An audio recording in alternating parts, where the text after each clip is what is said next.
sangat mustahil pernikahan cadis di bawah 100 juta ya.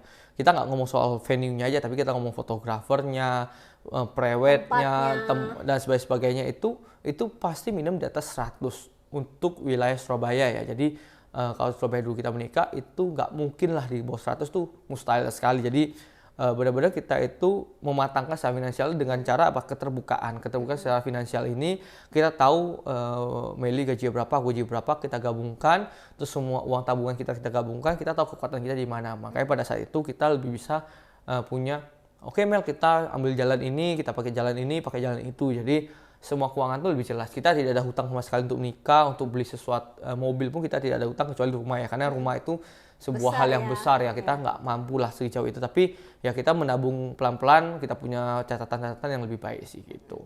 Soalnya kalau misalkan sebelum menikah kita nggak transparansi juga, itu juga kayak kucing dalam karung ya sebenarnya ya. Salah satu kucing dalam karung. Kita nggak tahu ke depannya apa yang bakal kita hadapin. Betul. Soalnya kayak gitu. Jadi kalau dari kita, mungkin beberapa orang mikir itu ngapain sih kok sebelum menikah udah buka-bukaan. Kadang beberapa orang yang tanya sama aku bilang kalau aku sih dari sebelum menikah aku sudah buka gitu loh.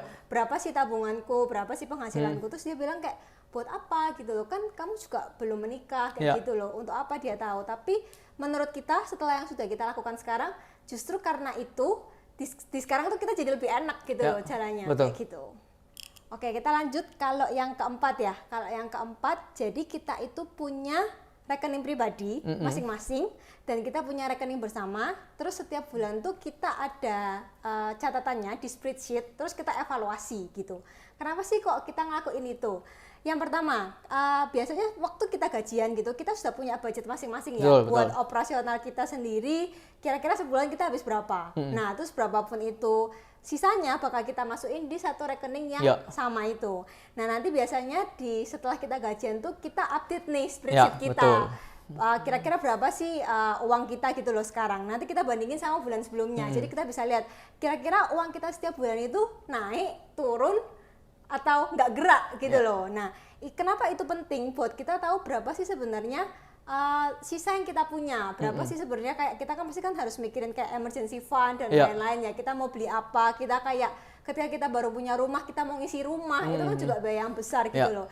Nah, jadi dengan adanya itu benar-benar nolong sih buat kita. Nanti mungkin kalau teman-teman perlu kita bisa share ya spreadsheetnya ya, kalau misalkan teman-teman mau kayak gitu. Ya, sebagai laki-laki menurutku kalau aku pribadi sih nggak besar ya. Jadi aku cuma biasa setidaknya cuma kurang dari 2 juta sih di rekening. Jadi kalau udah gajian itu aku udah transfer semuanya, dipotong, kayak aku cuma sisain 2 juta biasanya.